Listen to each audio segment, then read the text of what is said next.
10లో 9 తీసి చదవండి. యోహాను 10వ అధ్యాయము 9వ వాక్యమును చదువుదాం. నేనే ద్వారమును, నా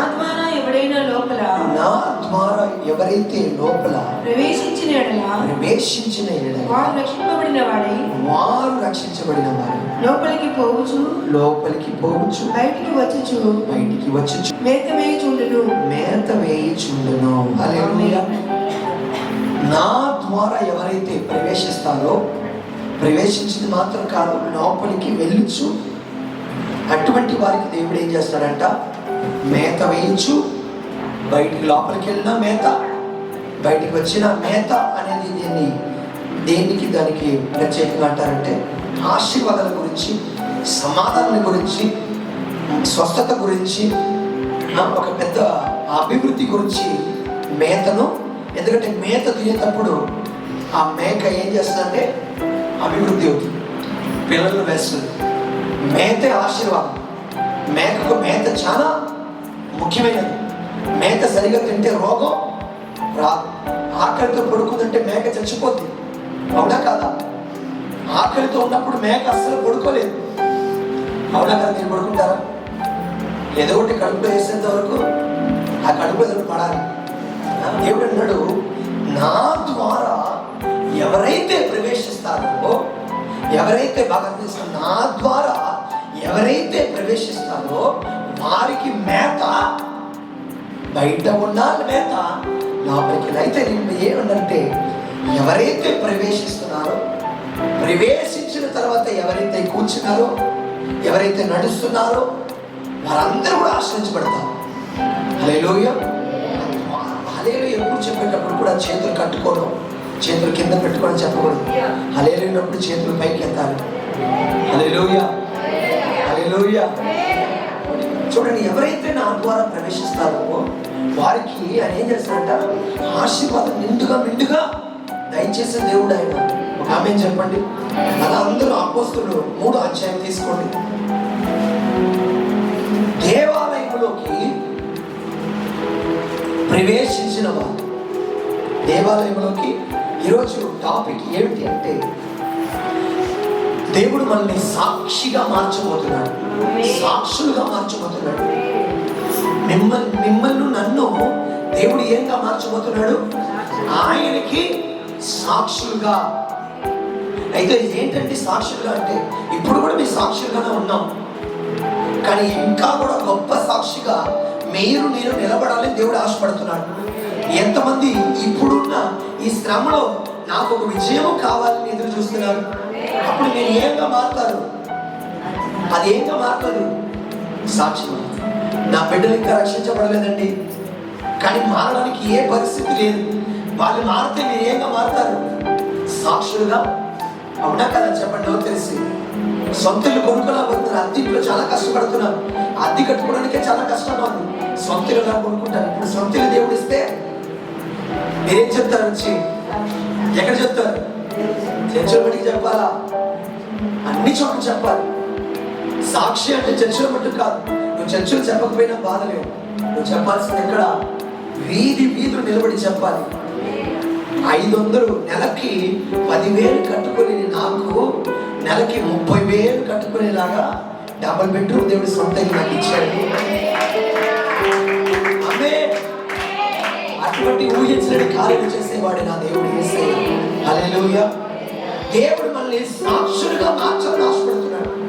నువ్వు కష్టాల్లోనే ఉండాలని ఇష్టం లేదు, నువ్వు బాధలో ఉండాలని ఇష్టం లేదు, నువ్వు అప్పుల్లో ఉండాలని ఇష్టం లేదు, నువ్వు వ్యాధిలో ఉండాలని ఇష్టం లేదు. ఆ వ్యాధిలో నీకు విడుదల ఇచ్చి నిన్ను ఒక సాక్షిగా నిలపాలని దేవుడు ఆశపడుతున్నాడు. నీ అప్పుల బాధలు నేను విడిపించి నిన్ను ఒక సాక్షిగా నిలపాలని దేవుడు ఇష్టపడుతున్నాడు.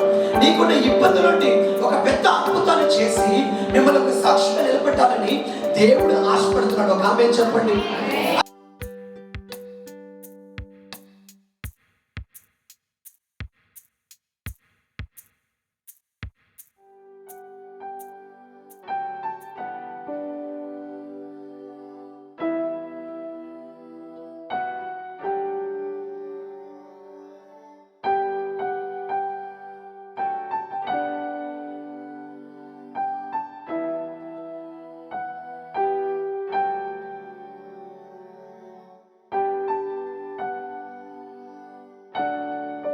సాక్షి చాలా ముఖ్యం. హల్లెలూయా. ఇప్పుడు సాక్షులు ఎంత ముఖ్యమైన అంశాలు దాంట్లో దాగి ఉన్నాయని మీకు తెలియపరచబోతున్నా. ఒక మనిషి సాక్షిగా నిలబడేటప్పుడు అది తన కుటుంబాన్ని, తన చుట్టూ ఉన్న సమాజమును, ఆ పట్టణాన్ని, ఆ దేశంలో ఎంత పెద్ద మార్పు కలుగుద్ది అంటే మీరు ఊహించండి. పెద్ద పెద్ద మార్పులు కలుగుతాయి. మీరు అనుకుంటున్నారు ఇక్కడ నిలబడి సాక్షి చెప్పడం వల్ల ఏంటి ప్రయోజనం, నా ఇంటి పక్కన వారికి సాక్షి చెప్పడం వల్ల ఏంటి ప్రయోజనం, నేను పనిచేసే స్థలంలో దేవుడు నాకు చేసింది సాక్షిగా చెప్పడం వల్ల ఏమిటి ప్రయోజనం అంటే, ఆ సాక్షిని బట్టే దేవుడు లోకాన్నే రక్షిస్తున్నాడు. యేసయ్య మరణించాడు అనడానికి నువ్వే సాక్షి. యేసయ్య సిలువ మోసాడు అనడానికి నువ్వే సాక్షి. యేసయ్య 3వ దినము ఆయన పునరుత్థానుడై లేచాడు అన్నదానికి ఎవరండి సాక్షి? ఎవరు? నేనే. నువ్వు నిలబడితేనే యేసయ్య జీవిస్తున్నాడని అందరికీ తెలుసు. నువ్వు మాట్లాడితేనే యేసు మాట్లాడే దేవుడు వాళ్ళకి తెలుసు. నువ్వు మంచి క్రియలు చేస్తేనే యేసయ్య మంచి దేవుడని నిన్ను బట్టే, ఈ సాక్షులు బట్టే ఈ లోకం ఉంది. ఒక ఆమె చెప్పండి హల్లెలూయా. నువ్వు ఒక సాక్షి అనేది మర్చిపోకు. నువ్వు పరలోకానికి ఒక ప్రతినిధి అనేది మర్చిపోకు. హల్లెలూయా. కోల్గేట్ కంపెనీ ఎక్కడో తెలుసా మీకు? క్లోజర్ కంపెనీ ఎక్కడో తెలుసా మీకు? తెలియదు. కానీ ఎలా కొనుక్కుంటున్నారు? ఒక మనిషి ఇంటికి వచ్చి, సార్ ఈ పేస్ట్ ఆ మనిషి టీవీ ద్వారా రావచ్చు, ఫోన్ ద్వారా రావచ్చు, లేదా మీ ఇంటికి వచ్చి కోల్గేట్ కంపెనీ ఎక్కడో ఉంది, ఎన్నో మిషన్లు పనిచేస్తున్నాయి, లోపల వేల మిషన్లు పనిచేస్తున్నాయి, దాంట్లో క్రీములు తయారు చేస్తారు, అన్ని చేస్తారు. మీరు ఇవన్నీ మీరు చూడలేదు. ఒక మనిషి మీ ఇంటికి వచ్చి ఏమన్నాడు, సార్ ఈ పేస్ట్ వాడితే నేను రాత్రి తిన్న చికెను, మీరు 2 రోజుల ముందర పళ్ళు కడుక్కోలేదు కదా, మీ నోరు బాగా ఆస్తిస్తుంది కదా, మీరు అసలు పళ్ళు, మీ ముఖం చూస్తే, మీ పళ్ళు చూస్తే నన్ను అంటున్నాను, మిమ్మల్ని అంటున్నా, మీరు బాగా పళ్ళు కడిగేవారు. ఇబ్బందులు అందరూ మీరు పళ్ళు చూస్తే తెలుస్తుంది. మీరు నవ్వేటప్పుడు మీ పళ్ళని, కొంతమంది పళ్ళు నోరు తెరవట్లా, బయట అప్పుడు ఏమంటాడంటే, నేను అందంగా ఉన్నాను, నవ్వితే నన్ను హల్లెలూయా. దేవుడు ఎంత మేకప్ మనలో పెట్టినాడు చూడండి, నవ్వితే కూడా ఆ మేకప్ బయటకు వస్తుంది. హల్లెలూయా. ఇన్స్టెంట్ మేకప్ అంటారు. వాడు అంటాడు, ఈ పేస్ట్ మీరు వేస్తే మీ నోట్లో ఉన్న మురికంతా పోతే మంచి వాసన వస్తుంది. వెంటనే మనం ఏం చేస్తాం, ఆ కంపెనీని చూడడం, ఏం చూడడం, వాడు చెప్పిన మాటలు విని, వాడిచ్చిన సాక్ష్యాన్ని బట్టి అది తీసుకొని, ఆ రోజు తీసుకున్న కోల్గేట్ అండి ఈ రోజు దాకా అవునా కదా? ఇప్పుడు ఏమైంది, అక్కడ ఎంతమంది కొనుక్కుంటారు? ఇప్పుడు లోకమే చూడండి, ఒక్క మనిషి నిలబడేటప్పుడు అంతమంది. నీ ఒక్క సాక్షిలో లేదా నీవు సాక్షి నిలబడేటప్పుడు మీరు పరలోకం వెళ్తారు కదా, అప్పుడు దేవుడు చెప్తాడు, నిన్ను చూసే ఎంతమందిని దేవుడు చూపిస్తాడు. తండ్రి నేను సేవే చేయలేదు ప్రభువా, నేను బైబిల్ పట్టుకొని నేను వాక్యమే చెప్పలేదు తండ్రి, చర్చిలో ఒక మాట కూడా మైక్ పట్టుకొని పాడలేదు. దేవుడు అంటాడు, మైక్ పట్టుకునే శాలేమో 1,00,000 మందిని ఆదాయం చేశాడు. నువ్వు పని చేసిన స్థలంలో నీ కుటుంబంలో నిజంగా ఉన్నావు కదా, నిన్ను అనేక మంది చూస్తున్నారు, వారందరూ కూడా నీ ద్వారా రక్షించబడ్డారు. నీ సాక్ష్యం చాలా ముఖ్యం. ఈరోజు ఒక మనిషి రక్షించబడాలంటే సాక్ష్యం బట్టే. మీరు ఎలా రక్షించబడ్డారు? చెప్పారు, వాళ్ళు సాక్షిగా చెప్పారు కాబట్టి మీరు రక్షించబడ్డారు. యేసయ్య వచ్చాడా? నేనే యేసయ్య. ఒకరు చెప్పారు, మనం విన్నాం. యేసయ్య వాళ్ళు ఏం చెప్పారు? వచ్చి మమ్మల్ని ముట్టుకున్నాడు, మా జీవితాన్ని మార్చాడు అన్నది అలాగే మీరు విన్నారు. ఆ సాక్షి ఈరోజు నిజంగా మీకు యేసయ్య వచ్చింది, మీకు సంతోషం, సమాధానం అన్నీ ఉన్నాయా లేదా? ధైర్యం ఉంది. ఏది ఉన్నా లేకపోయినా రేపు నేను బ్రతుకుతానన్న ధైర్యం మీలో ఉంది. ఏమొచ్చినా, ఎంత పెద్ద కరోనా వచ్చినా, అమ్మ వచ్చినా, పెద్దమ్మ వచ్చినా అన్నిటిని ఎదుర్కొని నిలబడే శక్తి మీలో ఉంది. దేనివల్ల? ఆయన చెప్పిన కొద్ది మాటలు ఈరోజు మిమ్మల్ని దీవించింది, మీ బిడ్డల్ని దీవిస్తుంది, ఇంకా బిడ్డ వీళ్ళకి పుట్టబోయే బిడ్డల్ని దీవిస్తుంది. చూడండి, ఒక్క సాక్షి వల్ల ఒక తరాన్ని దేవుడు ఏం చేస్తున్నాడు, ఆశీర్వదిస్తున్నాడు. సాక్షి చాలా ముఖ్యం. హల్లెలూయా. సాక్షిగా జీవించడం అనేది చాలా ప్రత్యేకమైన ఒక జీవితం అది. కానీ ఈరోజు మనం ఒక సాక్షి అన్నదాన్ని మర్చిపోతున్నాం. ఆమేన్. హల్లెలూయా. నేను సాక్షిగా మారాలని దేవుడు ఆశపడుతున్నాడు. ఇక్కడ కూర్చున్న ప్రతి ఒక్కరికి దేవుడు ఇంతవరకు ఎన్నో అద్భుతాలు చేశాడు. అయినా కూడా కొంతమంది దీనికి చెప్పాలి, చెప్తే దేవుని ప్రయోజనం ఏమిటి అన్ని మూసేస్తారు. కానీ ఎవరైతే ఎక్కువ దేవుని సాక్షి చెప్తారో వారి జీవితంలో ఎక్కువ దేవుడు ఏం చేస్తాడు. దేనివల్ల మీరు సాక్షి చెప్పేటప్పుడు ఏం జరుగుతుంది, చాలా మంది వింటున్నారు. వినేటప్పుడు ఇక్కడ కూర్చున్న వాళ్ళు నేను చచ్చిపోవాలని కూర్చొని ఉంటారు. నువ్వు చెప్పిన చిన్న సాక్షి వాళ్ళ చెవులోకి వెళ్ళి, ఇంటికి వెళ్ళి వాళ్ళ విషయం దాకా చచ్చిపోవాలనుకున్నప్పుడు నీ సాక్షి వాళ్ళ చెవులో దేవుడు ఏం చేస్తాడు, మళ్ళీ గుర్తు చేస్తాడు. అప్పుడు చచ్చిపోవాలనుకున్న ఆ కుటుంబాన్ని తరతరాలు దేవుడు ఏం చేస్తాడు, నువ్వు మైక్ పట్టుకుని ఒక్క నిమిషం చెప్పిన ఆ ఒక్క నిమిషం సాక్షి వారి జీవితాన్ని, వారి తరతరాలను దేవుడు ఏం చేస్తున్నాడు. నువ్వు ఒక సాక్షి మర్చిపోతావు. నీకు ఏది చేసినా దేవుడు ఒక పెన్సిల్ కొనిస్తున్నాడా, దేవుడు ఒక ఇల్లు కొనిస్తుంది, ఏది చేసినా కూడా ఇక్కడ కాదు, ఇక్కడ నువ్వు మర్చిపోయినా కూడా ఇక్కడ ముఖ్యంగా చెప్పాలి. రెండవది, నీ ఇంటి పక్కన ఉన్న వారికి చెప్పాలి, నీ చుట్టూ ఉన్న వారికి చెప్పాలి. కనీసం ఒక 10 మంది కన్నా యేసయ్య నాకు పనిపించాడు, యేసయ్య నాకు పనిపించాడు. నాకు చదువు రాదు, నాకు ఏమి రాదు, అయినా కూడా మంచి స్థానంలో దేవుడు పనిపించాడు. నాకు ప్రమోషన్ దొరకదనుకున్నాను, కానీ మంచి స్థానంలో పనిచ్చినట్టు కాదు, దేవుడు మంచి ప్రమోషన్ నాకు ఇప్పించాడు. హల్లెలూయా. దేవుడు మిమ్మల్ని నన్ను ఆయన సాక్షిగా మార్చాలని ఆశపడుతున్నాడు. అపోస్తలుల 3వ అధ్యాయంలో చూడండి, ఒక మనిషి సాక్షిని బట్టి దేవుడు సమాజంలో ఎంత పెద్ద ఇంపాక్ట్ తీసుకొస్తున్నాడండి. తొందరగా చదవండి. 6 నుండి 11 వరకు చదవండి. అంతటా పేతురు వెండి బంగారము నా యొద్ద లేవు గాని నాకు కలిగినదే నీకు ఇచ్చుచున్నాను. ఇప్పుడు పేతురు ఏమంటున్నాడు, నా దగ్గర వెండి బంగారంతో లేదు, యేసయ్య నాలో ఉన్నాడు, నీ సాక్షి అన్నాడు. నా ద్వారా నీకు, యేసయ్య ద్వారా నేనేం చేస్తాను, నీకు అద్భుతం చేస్తాను అన్నాడు. ఏం జరుగుతుంది ఇప్పుడు? నజరేయుడైన యేసుక్రీస్తు నామములో నడవమని చెప్పి వాని కుడి చెయ్యి పట్టుకొని లేవనెత్తెను. వెంటనే వాని పాదములు చీలమండలములు బలము పొందెను. వాడు దిక్కున లేచి నిలిచి నడుచుచు గంతులు వేయుచు దేవుని స్తుతించుచు ఏం చేస్తున్నాడు ఇప్పుడు? తన ఒక సాక్షిగా మారిపోయాడు. దేవాలయంలోనికి వెళ్ళాడు. వెంటనే దేవాలయంలోకి వెళ్ళిపోయాడంట. హల్లెలూయా. గంతులు వేసేలాగా దేవుడు వాడిని మార్చివేశాడు. హల్లెలూయా. వ్యాధిలో ఉన్నవాడికి అద్భుతము చేసిన వెంటనే వాడు సాక్షిగా మారుతాడు. ఒక ఆమె చెప్పండి. చూడండి, బాగా ముఖ్య ఒక విషయము. ఇక్కడ ఒక మనిషి ఎక్కడ కూర్చోడంటే ఎటువంటి స్థలం అది? రెండో వాక్యం చెప్పండి. పుట్టినది మొదలుకొని గుట్టి కలిగిన ఒక మనుషుడు మోసుకొని పోగొచ్చుండెను. వాడు దేవాలయములోకి వెళ్ళువారిని భిక్షమనుటకు కొందరు ప్రతిదినము వారిని శృంగారమును దేవాలయమును చూడండి, శృంగారమైన దేవాలయ ద్వారం. యేసయ్య ఏ ద్వారంగా ఉన్నాడు మనకి? ఆయనే మనకు శృంగారమైన ద్వారం. ఆలయానికి వెళ్ళే ద్వారం ఏ ద్వారము? నోరు తెరిచి చెప్పడం. శృంగారమైన అందమైన చక్కనైన ద్వారం.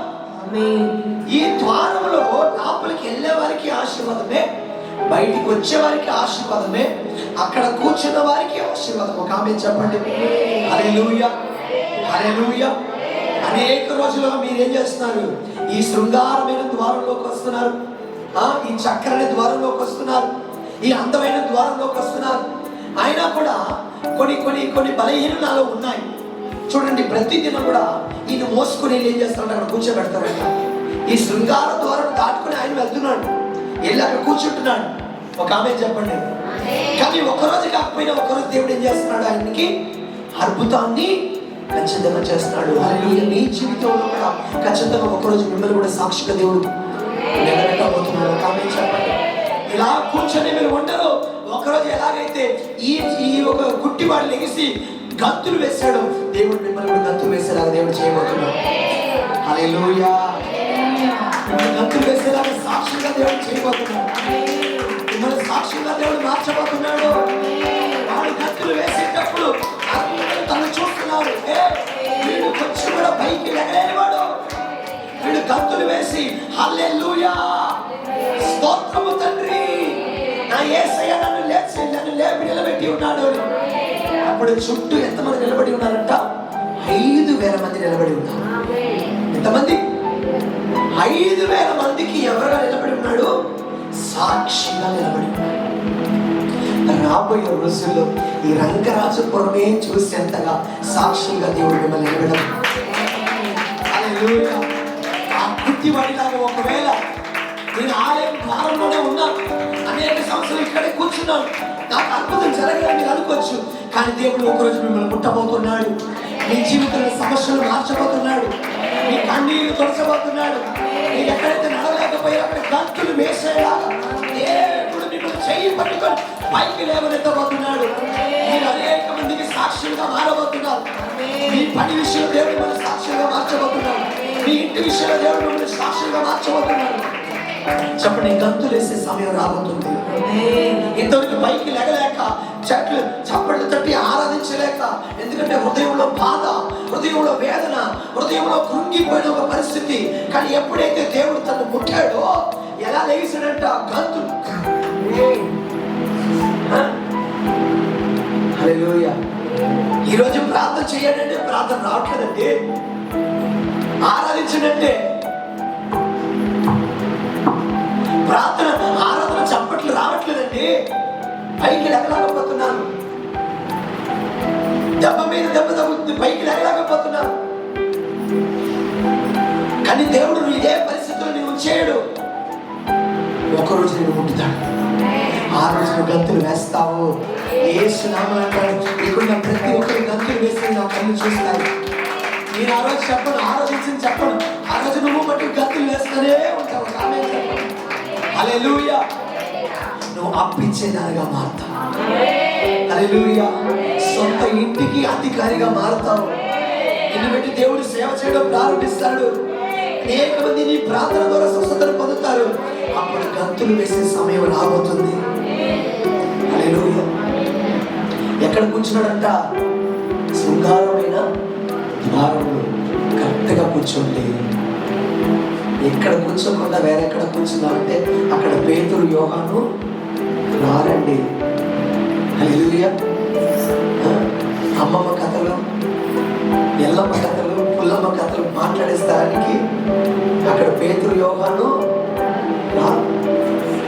చాలా ముఖ్యమైన విషయం ఏంటంటే, నువ్వు సాక్షిగా మారాలి అంటే నువ్వు కూర్చునే స్థలం చాలా ముఖ్యమైన స్థలమై ఉండాలి. అక్కడ పరిశుద్ధులు తిరిగే స్థలమై ఉండాలి. అక్కడ దేవదూతలు తిరిగే స్థలమై ఉండాలి. అక్కడ దేవుని ఆత్మ దిగి ఉండే స్థలమై ఉండాలి. అక్కడ ప్రార్థన ఉండే స్థలమై ఉండాలి. అక్కడ ఆరాధన స్థలమై ఉండాలి. ఇలా కూర్చునే ఒక దినము దేవుడు గంతులు వేసేలా దేవుడు చేస్తాడు. హల్లెలూయా. నువ్వు ఎక్కడో కూర్చుని ఏడిస్తే, నువ్వు ఎక్కడో కూర్చొని వాళ్ళ గురించి వీళ్ళ గురించి కబుర్లు మాట్లాడితే దేవుడు అక్కడికి రండి నాడు. వీడు గుడ్డివాడైనా కూడా, వీడు పైకి లెగలేని వాడైనా కూడా వాడు అంటున్నాడు, నన్ను ఎక్కడ తీసుకెళ్ళి కూర్చోబెట్టండి? శృంగారమైన ద్వారం. ఆ శృంగార ద్వారంలో ఎవరైతే కూర్చుంటారో వాడి దరిద్రాన్నింటిని మార్చగలిగిన అది శృంగారమైన ద్వారం. ఎంతమంది బ్యూటీ పార్లర్కి వెళ్ళున్నారు? లోపలికి వెళ్ళి చూసారు ముఖాలు నల్ల ఉంటారు, జుట్టంతా చెరిగిపోయి ఉంటుంది. కానీ బయటకు వస్తే చూసారా మీరు? వాళ్ళని లోపలికి వెళ్ళినప్పుడు ఒకలా ఉంటారు, బయటకు వస్తే ఏం జరిగింది? బ్యూటీ పార్లర్కి వెళ్ళినండి ఏదేదో వేసి వాళ్ళు మొత్తానికి ఏం చేస్తారు? మార్చేస్తారు. అదేలాగా దేవుని ఆలయం కూడా మీ జీవితం చెరిగిపోయి ఉండొచ్చు, మీ జీవితం విరిగిపోయి ఉండొచ్చు. కానీ లోపలికి వచ్చేటప్పుడు దేవుడు ఆత్మ వారి మీద దిగి వచ్చేటప్పుడు ఏం జరుగుతుందంటే దేవుడు మొత్తం జరిగిపోయినంత అందంగా ఏం చేస్తాడు, మార్చగలిగిన శక్తి కలిగిన దేవుడు ఆయన. కానీ ఈ స్థలంలో కూర్చోనంటే చాలా మందికి కష్టం. ఈ స్థలంలో కూర్చోనంటే ఈరోజు ఇక్కడ కూర్చోవడం చాలా కష్టంగా ఉందండి. అక్కడ ఎంతసేపైనా కూర్చుంటాను, ఇక్కడ ఎంతసేపైనా మాట్లాడతాను, వైన్ షాప్ ఎంతసేపైనా నిలబడతాం, రేషన్ కార్డు ఎంతసేపైనా నిలబడతాం. నలుగురు అమ్మలు కలిసారంటే అమ్మ చెప్పక్కర టైం పోయేదే తెలీదు. ఫుల్గా తినేస్తాను, కడుపు ఫుల్గా అన్నుంటుంది, అరగదు. వెళ్ళి ఒక నలుగురు మాట్లాడండి, ఇతర గురించి మాట్లాడదు కానీ అన్న అరగట్ల. అటువంటి పరిస్థితులు వచ్చేసింది. అక్కడ దేవుడు రాడు. ఎక్కడ పరిశుద్ధులు నడుస్తారు, ఎక్కడ ప్రార్థన జరుగుతుంది, ఎక్కడ దేవుని ఆత్మ కుమర్చబడుతుందో అక్కడ మీరు కూర్చునే వారైతే నీకు ఒకవేళ పైకి లెగలేని పరిస్థితి అండి. ఎంతో మంది నన్ను పైకి లేపాలనుకున్నది, అయినా కూడా అవసరం లేదు, నువ్వు ఇక్కడ కూర్చో, గంతులు వేసేలాగా దేవుడు ఏం చేస్తాడు. ఈరోజు వారంలో 6 రోజులు తలుపు తెరిసే ఉంది, కానీ ఎవరికి లోపలికి వచ్చి కూర్చోడానికి సమయము లేదు.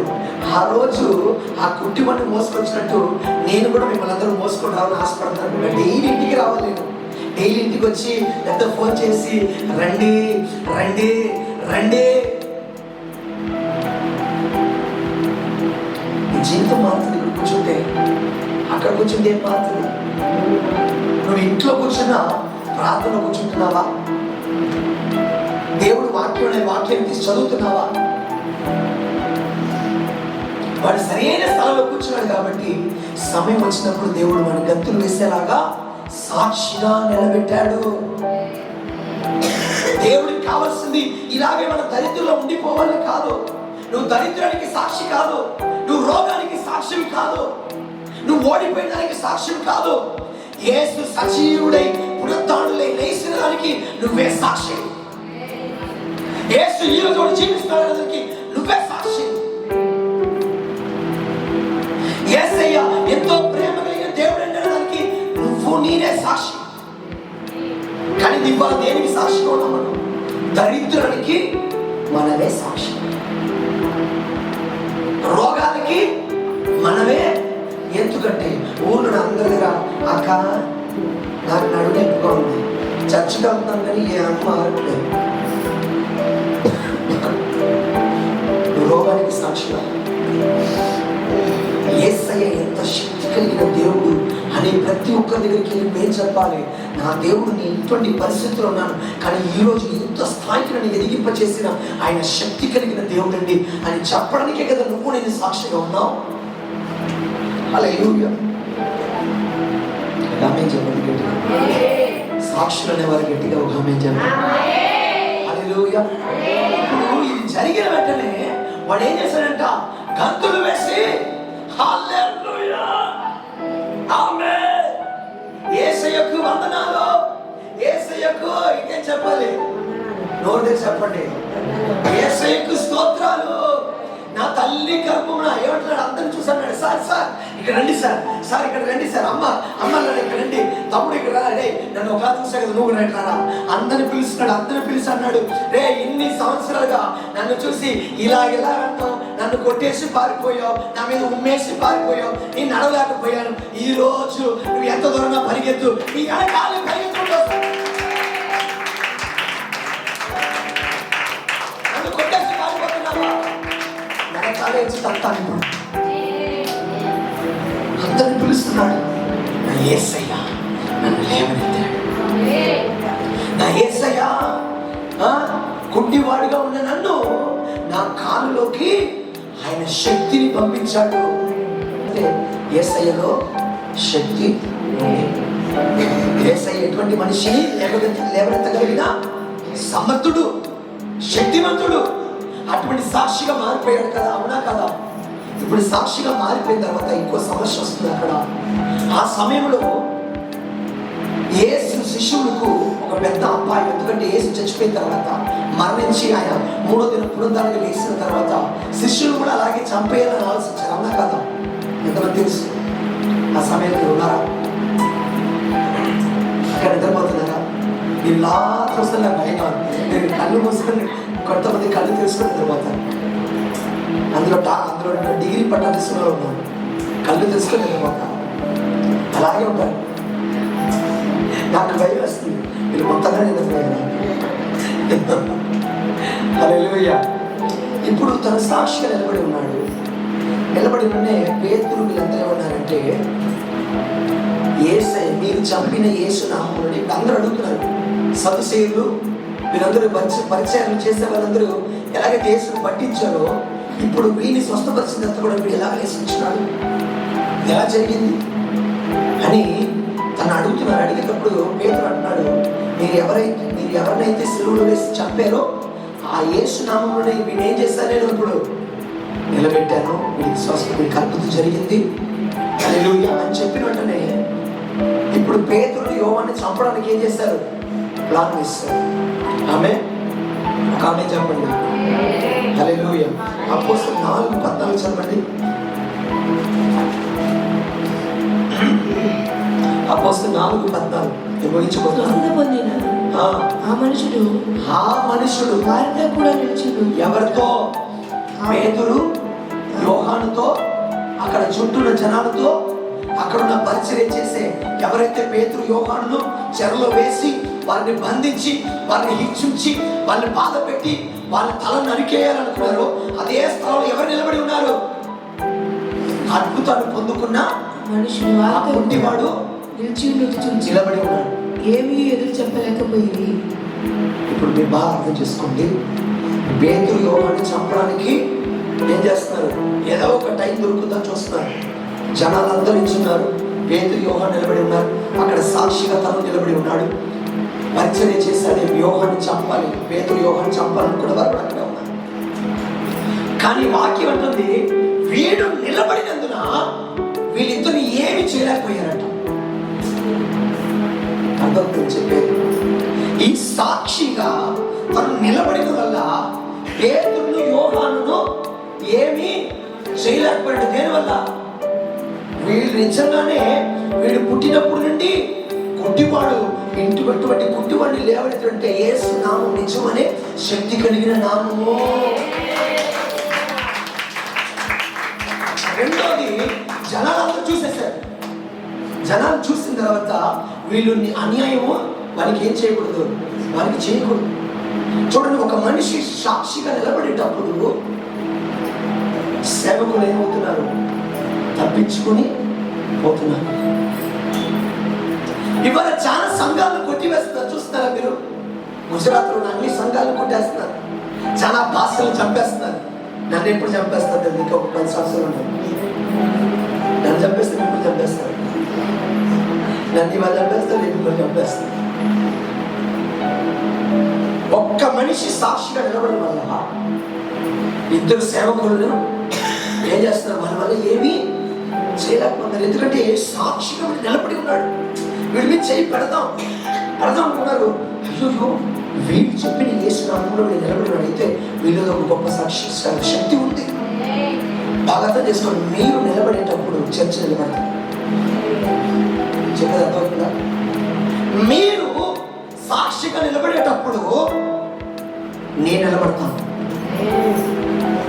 ఎందుకంటే ఈ సంఘాన్ని గుద్దేయాలని ఒకవేళ వచ్చారనుకోండి, వాడు గుద్దేసేటప్పుడు సంఘం దగ్గర వచ్చి నిలబడతాం. అప్పుడు నేను చూస్తాను, ఒకప్పుడు ఈ అమ్మ ఎలా ఉండిందో ఈ చర్చకు వచ్చిన తర్వాత ఈ అమ్మ ఎలా మారిపోయి, అయితే ఈ స్థలంలో దేవుడు ఉన్నాడు అన్న భయం వాళ్ళకి వస్తుంది.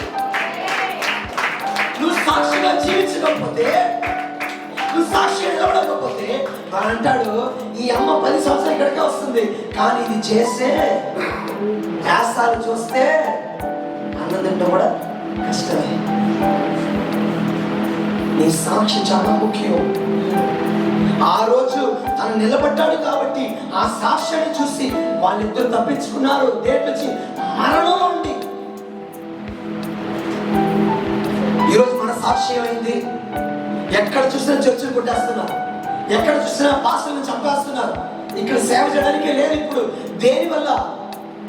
ట్రాక్స్ ఇవ్వడానికి లేదు. ఇవాళ ఒక గ్రామంలోకి వెళ్ళడానికి లేదు. కానీ ఆ గ్రామంలో చాలా మందులు క్రైస్తవులు ఉన్నారు. మనం ఏ గ్రామంలోకి వెళ్ళి ట్యాక్స్ ఇవ్వాలనుకున్నామో అదే గ్రామంలో చాలా మంది రక్షించబడ్డ ఉన్నారు. కానీ వాళ్ళని చూసిన మనల్ని లోపలికి పంపించట్లా. మీరు ఉత్తినా కూడా మిమ్మల్ని వెళ్ళిన మీరు లోపలికి పంపిస్తారు. నువ్వు క్రైస్తవుడు అంటే ఏం చేస్తారు? మిమ్మల్ని లోపలికే. కారణం చెప్పండి. ఎందుకంటే లోపల ఒక క్రైస్తవుడు ఇస్తావా, వాడు చేసే వేషాలు, వాడి మీద కోపాన్ని ఎక్కడ చూపిస్తున్నారు? మన సాక్షి సరలేకపోతే చర్చలు నిలబడవు. మన సాక్షి సరలేకపోతే పాస్టర్లు ఎంతమంది వచ్చినా కూడా ఆ పాస్టర్లు సేవ చేయలేరండి. నీ సాక్షి చాలా ఘనమైనది, ఎంతో విలువైనది. నువ్వు ఒక సాక్షి కలిగిన జీవితాన్ని జీవించేటప్పుడు నిన్ను చుట్టూ ఉన్న అన్ని కార్యాలను దేవుడు భద్రపరుస్తాడు. నేను నీ సాక్షిగా నేను బతకాలి. ఏదైనా మాట్లాడతాను, ఏదైనా చేస్తాను. డబ్బు కోసం ఎంత తప్పుడు కార్యాలు చేస్తాను, డబ్బు కోసం తప్పుడు లెక్కలు రాస్తాను. మనిషి ఉన్నప్పుడు ఒకలా ఉంటాను, మనిషి లేనప్పుడు ఒకలా ఉంటాను. భర్త ఉన్నా కూడా తప్పుగా ఇంకొకటితో బైకులో వెళ్ళడం. ఈ సాక్షి ఏమైంది? ఇవాళ అందరికీ ఏంటంటే సాక్షిగా జీవించాలంటే చాలా కష్టం. సాక్షిగా నిలబడాలంటే చాలా కష్టం. ఆశలు చెప్పుకోవాలి. నువ్వు సాక్షిగా నిలబడంటే ఆశలు చెప్పుకోవాలి. నువ్వు ఆశలు చెప్పుకోకపోతే నువ్వు సాక్షిగా నిలబడలేవు. నీ కోపాన్ని తగ్గించుకోకపోతే నువ్వు ఎలా సాక్షిగా నిలబడతావు? ఏసై కోప్పడేవాడా? నీ ఇంట్లో అంత కోపం వచ్చేస్తుంది నీకు. మీ భర్త మిమ్మల్ని చూసినప్పుడు వచ్చి ఇంకేమంటాడు? అలాగేమనట్లేదా? కానీ నీకు లేనప్పుడు నీకు పేర్లు పెడతాడు. బతకాలి, రాకాలి, ఆకాలి. అదే నిజమైన పేరు, అదే నిజమైన సాక్షి. నువ్వు లేనప్పుడు ఏమంటున్నారో అదే నువ్వు. నువ్వు ఉన్నప్పుడు భయంతో ఒకవేళ తప్పుడు చేతులు ఎవడాడు లేదంటే నువ్వు లేనప్పుడు నేనేమంటున్నాను? నీ సాక్షిని బట్టే నీ కుటుంబం ఉంది. నీ కుటుంబం ఇంతవరకు నిలబడి ఉందంటే దానికి కారణం ఏంటి సార్? నీ సాక్షి. నీ కుటుంబంలో సమస్యలు ఎక్కువగా ఉన్నాయా? దానికి కారణం ఎవరు చెప్పండి? సర్లేదు కాబట్టి మా ఆయన చర్చికి నేను ఎన్ని సంవత్సరాలు చాపని తోగుతున్నాను, నైట్లో రావట్లేదు. దేనివల్ల? ఇక్కడ బాగానే తోగుతున్నాను, కానీ అక్కడికి వెళ్తే ఉతికేస్తున్నాను. ఇక్కడ బాగానే ఏసయ్య నీకు ఏదైనా చేస్తాను, అక్కడికి వెళ్ళి అన్నీ చేస్తాను, నోటు పెట్టుకుని మాట్లాడేస్తాను. నీ బిడ్డల ముందరే నువ్వు తప్పు లెక్క రాస్తావు, వాడే నేర్చుకుంటాడు. నీలో ఒక ప్రత్యేకత కనపడాలి. ప్రత్యేకత కనపడాలంటే నీ స్వార్థాన్ని నువ్వు విడిచిపెట్టాలి. సాక్షిగా జీవితం వద్దు అనుకుంటారా? నీ ప్రాణం పెట్టాలి, అన్ని వదులుకోవాలి. మీరేంటంటే ఇది అలాగే ఉండడం వల్ల ఏంటంటే ప్రయోజనం ఇవాళ నీకు తెలీదు, రేపు వాళ్ళు ఒక పెద్ద మార్పును దేవుడు తీసుకొని వస్తాడు. నిలబడితే నేను చాలా చర్చలు కడతాను.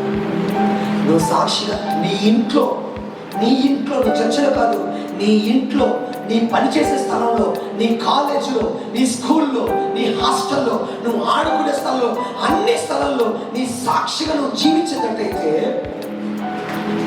నేను చుట్టూ ఉన్న స్థలంలో చాలా చర్చలు కడతారండి.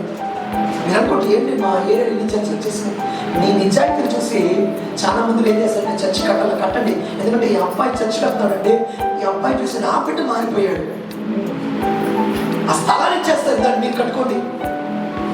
నీ బిడ్డలు చూసి ఎంతో మంది బిడ్డలు మారుతారు. నీ బిడ్డలు సాక్షిగా బతకాలంటే ముందర మీరు సాక్షిగా బతకాలి. నేను సాక్షిగా బతుకుతేనే దాని తర్వాత మనకు వచ్చే బిడ్డలు కూడా బతుకుతారు. మీ దగ్గర సాక్షి లేకపోతే మీరు వాళ్ళే అబద్ధం చెప్పగలరా అంటే వాడు అంటాడు, నువ్వు 24 గంటలు ఏం చెప్తున్నావు? రే నా డాడీ బాగా డబ్బులు తెలియకుండా అయితే నువ్వేం చేస్తున్నావు? డాడీ లేనప్పుడు నువ్వు మళ్ళీ పాకెట్లు ఎలా చేయగలుగుతున్నావు? నువ్వు వదులుతున్నావు కాబట్టి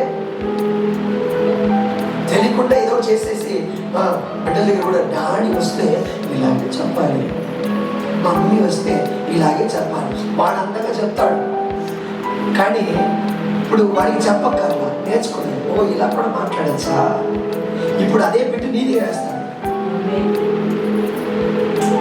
సాక్షి కలిగిన జీవితం. నీ బిడ్డను అబద్ధం చెప్పడానికి నేర్పించు, సాక్షిగా జీవించు. సాక్షిగా జీవించేటప్పుడు నీ కుటుంబం నిలబడుతుంది. ఎలాగైతే పేతురు యోహాను నిలబడ్డారు, దేనివల్ల? వీడు నిలబడ్డాడు కాబట్టి. నువ్వు సాక్షిగా నిలబడేటప్పుడు పడిపోవు కింద. అది ఎటువంటి పరిస్థితి అయినా సరే యేసయ్య కొరకు సాక్షిగా నిలబడండి. అలాగే ఒకే ఒక వాక్యం ముగించిపోతున్నాం. లాస్ట్ ఒకటి చదవండి. మత్తయి 10:32. ఆ మనుషుల ఎదుట నన్ను ఒప్పుకున్నవాడు ఎవడో పరలోకమందు నా తండ్రి ఎదుట నేను వారిని ఒప్పుకొందును. ఇది మీకు అర్థమైందా? మనుషుల ఎదుట నన్ను ఎవడైతే ఒప్పుకుంటాడో, ఒప్పుకోవడం అంటే ఏంటిది? నేను బ్రతికేది యేసయ్యనే, నేను ఇవాళ కుటుంబంలో ఉందంటే ఆయనే. బాగా అర్థం చేసుకోండి. ఇవాళ అద్భుతాలు జరుగుతున్నాయి, కానీ మన సాక్ష్యాలు చెబుతున్నాం. అందరికి ఏమంటున్నాం? నేను చాలా ఎత్తుకానండి, అక్కడ ఎత్తుకని ఇక్కడ ఎత్తుగా నాకు పని దొరికింది. కానీ పని ఇప్పించింది ఎవరు? దేవుడు చెప్పట్లా. మీరు నిజంగా మీ మనస్సాక్షిని అనుకొని ఎంతమంది దగ్గర మీ ఆశీర్వాదం పొందుకున్నప్పుడు మీరు దేవుడి గురించి చెప్తున్నారు.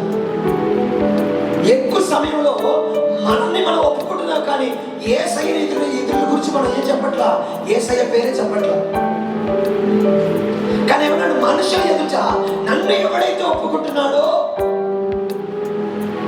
ప్రతి ఒక్కరి దగ్గర నువ్వు యేసయ్యనే ఒప్పుకోవాలి. నేను ఏదో బతుకున్నానంటే యేసయ్య అండి, నేను ఏదో జీవిస్తానంటే యేసయ్య అండి, నేను వడ్డీలు కట్టుకుంటానంటే యేసయ్య అండి. మా ఆయన సహాయం చేస్తున్నాడు, నా కొడుకు పనికి వెళ్తున్నాడు, దానిలో అన్ని కట్టుకొని వాళ్ళన్నీ దాటేస్తాను. మీ ఆయన అడుగులు వేయాలంటే యేసయ్య ఏం చేయాలి? సహాయం చేయాలి. చాలా అందమైన ఇల్లు కట్టారు, చాలా చక్కగా కట్టారు, కట్టడానికి జ్ఞానం వివరించారు. ఒక్కరోజు కూడా మనుషుల్ని సాక్షిగా పెట్టకండి. దేవుడు అన్నాడు, మనుషుల ఎదుట నన్ను ఎవడైతే ఒప్పుకుంటాడో. ఇప్పుడు బాగా చూడండి, భూలోకంలో మీరు ఎవరికి సాక్షిగా ఉండాలి? యేసయ్యకు. ఇప్పుడు పరలోక లోపలికి వెళ్ళడానికి ఒక మనిషి మీకు సాక్షి చెప్పాలి. ఇప్పుడు ఏమన్నాడు చెప్పండి? మనుషుల ఎదుట నన్ను ఎరుగునని వారిని పరలోకమందు నా తండ్రి ఎదుట నేను ఎరుగుదును. చేసుకోండి. ఇప్పుడు భూలోకంలో మీరు ఎవరి దగ్గర అయితే వెళ్ళి యేసయ్య నాకు యేసయ్య అన్ని చేశాడని మీరు ఒప్పుకుంటారో, పరలోకంలో మీకు ఒకరు సాక్షి చెప్పాలి. ఆయన అక్కడ సాక్షిగా మీకు ఎవరు నిలబడతారంటే యేసయ్య నిలబడతాడంట. ఆయన ఒప్పుకో తండ్రికి నిలబడినాడా? అవును తండ్రి, ఈడు నిరపరాధి, వీడి పరలోకంలో చోటు ఇవ్వండి. ఇప్పుడు ఎలాగైతే మనుషుల ఎదుట మీరు యేసయ్య గురించి చెప్తున్నారో, అక్కడ యేసయ్య మీ గురించి మాట్లాడాలి. ఇక్కడ మీరు మాట్లాడకపోతే, ఇక్కడ నేను సాక్షిగా నిలబడకపోతే, అక్కడ యేసయ్య కూడా ఏమంటాడు?